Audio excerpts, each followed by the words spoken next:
Hi guys, welcome to my channel. ನಾನು ನೋಡಿ ಇವತ್ತು ಪಾಪ ವಿಮೋಚನಿ ಏಕಾದಶಿಯ ಮಹತ್ವ ಹೇಳ್ತಾ ಇದ್ದೀನಿ. ಪಾಪ ವಿಮೋಚನಿ ಏಕಾದಶಿಯು ಹಿಂದೂ ಧರ್ಮದಲ್ಲಿ ಅತ್ಯಂತ ಮಹತ್ವದ ಏಕಾದಶಿಗಳಲ್ಲಿ ಒಂದಾಗಿದೆ. ಈ ವರ್ಷ 2020-26 ಇದು ಮಾರ್ಚ್ 14 ಶನಿವಾರದಂದು ಬಂದಿದೆ.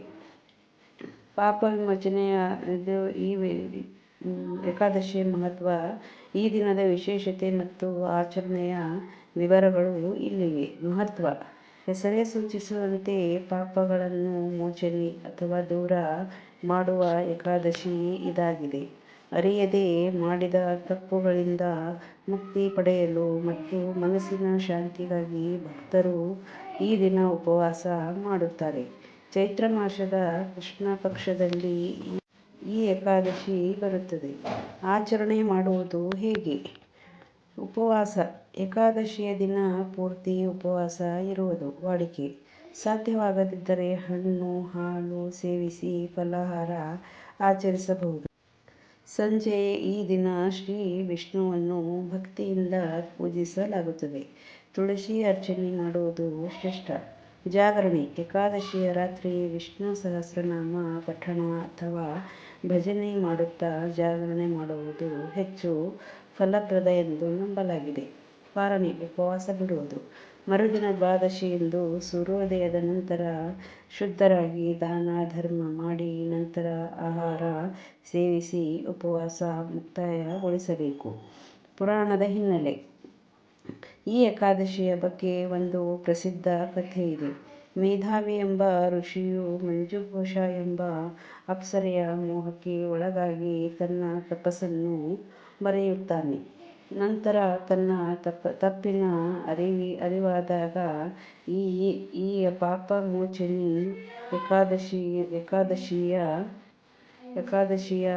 ವ್ರತವನ್ನು ಆಚರಿಸಿ ಪುನಃ ತನ್ನ ತಪಶಕ್ತಿಯನ್ನು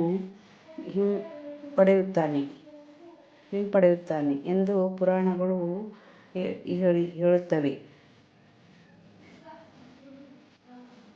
ಚೈತ್ರ ಮಾಸದ ಕೃಷ್ಣ ಪಕ್ಷದ ಪಾಪಮೋಚನಿ ಏಕಾದಶಿಯ ವ್ರತ ಕಥೆ ಮತ್ತು ವಿಧಿ-ವಿಧಾನಗಳ ವಿವರಗಳು ಇಲ್ಲಿವೆ. ಈ ವ್ರತವನ್ನು ಭಕ್ತಿಯಿಂದ ಆಚರಿಸುವುದರಿಂದ ಮನಸ್ಸಿನ ಕಲ್ಮಶಗಳು ದೂರವಾಗಿ ಪುಣ್ಯ ಪ್ರಾಪ್ತಿಯಾಗುತ್ತದೆ ಎಂಬ ನಂಬಿಕೆ ಇದೆ.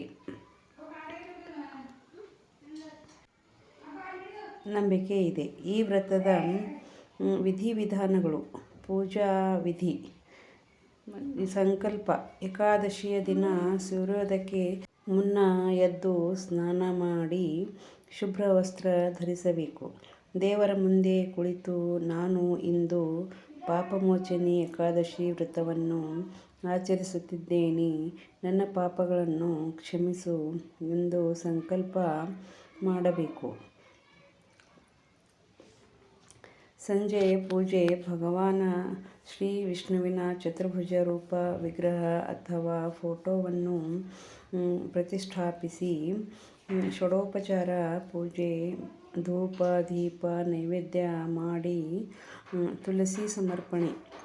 ವಿಷ್ಣುವಿಗೆ ಪ್ರಿಯವಾದ ತುಳಸಿ ಎಲೆಗಳೆಂದರೆ ಅತ್ಯಂತ ಪ್ರಿಯ. ಆದ್ದರಿಂದ ಪೂಜೆಯಲ್ಲಿ ತುಳಸಿಯನ್ನು ಮರೆಯದೆ ಬಳಸಬೇಕು. ವಿಷ್ಣುವಿಗೆ ಪ್ರಿಯವಾದ ತುಳಸಿಯಾಗಿದೆ, ಆದ್ದರಿಂದ ತುಳಸಿಯನ್ನು ಬಳಸಲೇಬೇಕು. ಉಪವಾಸ: ಈ ದಿನ ಪೂರ್ತಿ ಉಪವಾಸ ಇರುವುದು ಶ್ರೇಷ್ಠ. ಅಶಕ್ತರು ಹಣ್ಣು, ಹಾಲು ಅಥವಾ ಸಾತ್ವಿಕ ಆಹಾರವನ್ನು ಸೇವಿಸಬಹುದು. ಧಾನ್ಯಗಳನ್ನು ವರ್ಜಿಸಬೇಕು. ಜಾಗರಣೆ: ರಾತ್ರಿಯ ಸಮಯದಲ್ಲಿ ವಿಷ್ಣು ಸಹಸ್ರನಾಮ, ಅಷ್ಟೋತ್ತರ ಅಥವಾ ಭಜನೆಗಳನ್ನು ಮಾಡುತ್ತಾ ಜಾಗರಣೆ ಮಾಡುವುದು ಈ ವ್ರತದ ಮುಖ್ಯ ಭಾಗ. ಪಾಪಮೋಚನಿ ಏಕಾದಶಿ ವ್ರತದ ಕಥೆ ದ ಲೆಜೆಂಡ್. ಪುರಾಣ ಪ್ರಕಾರ ಈ ವ್ರತದ ಮಹತ್ವವನ್ನು ತಿಳಿಸುವ ಕಥೆ ಹೀಗಿದೆ. ಒಮ್ಮೆ ಮೇಧಾವಿ ಎಂಬ ಋಷಿಯು ಚ್ಯವನ ಮಹರ್ಷಿಗಳ ಆಶ್ರಮದಲ್ಲಿ ತಪಸ್ಸು ಮಾಡುತ್ತಿರುತ್ತಾನೆ. ಅವನು ತಪಸ್ಸಿನ ಶಕ್ತಿಯನ್ನು ನೋಡಿ ಇಂದ್ರನಿಗೆ ಭಯವಾಗಿ ಅವನ ತಪಸ್ಸನ್ನು ಭಂಗಗೊಳಿಸಲು ಮಂಜುಘೋಷ ಎಂಬ ಅಪ್ಸರೆಯನ್ನು ಕಳಿಸುತ್ತಾನೆ. ಮಂಜುಘೋಷೆಯ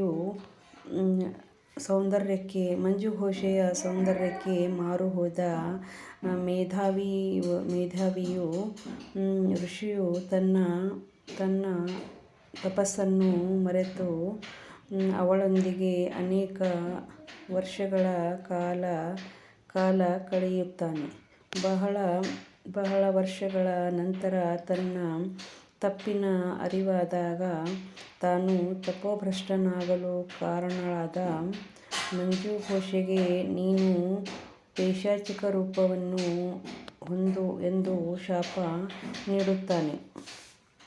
ಮಂಜುಘೋಷೆಯು ತನ್ನ ತಪ್ಪಿಗೆ ಕ್ಷಮೆ ಕೇಳಿದಾಗ ಮೇಧಾವಿ ಋಷಿಯು ಅವಳಿಗೆ ಚೈತ್ರ ಮಾಸದ ಕೃಷ್ಣ ಪಕ್ಷದ ಪಾಪಮೋಚನಿ ಏಕಾದಶಿಯ ವ್ರತವನ್ನು ಆಚರಿಸಲು ತಿಳಿಸುತ್ತಾನೆ.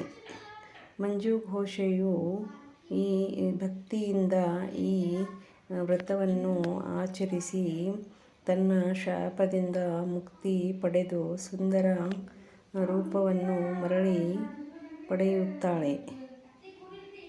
ನಂತರ ಮೇಧಾವಿ ಋಷಿಯು ಸಹ ಇದೇ ವ್ರತವನ್ನು ಮಾಡಿ ತನ್ನ ತಪೋಶಕ್ತಿಯನ್ನು ಪುನಃ ಪಡೆದುಕೊಳ್ಳುತ್ತಾನೆ.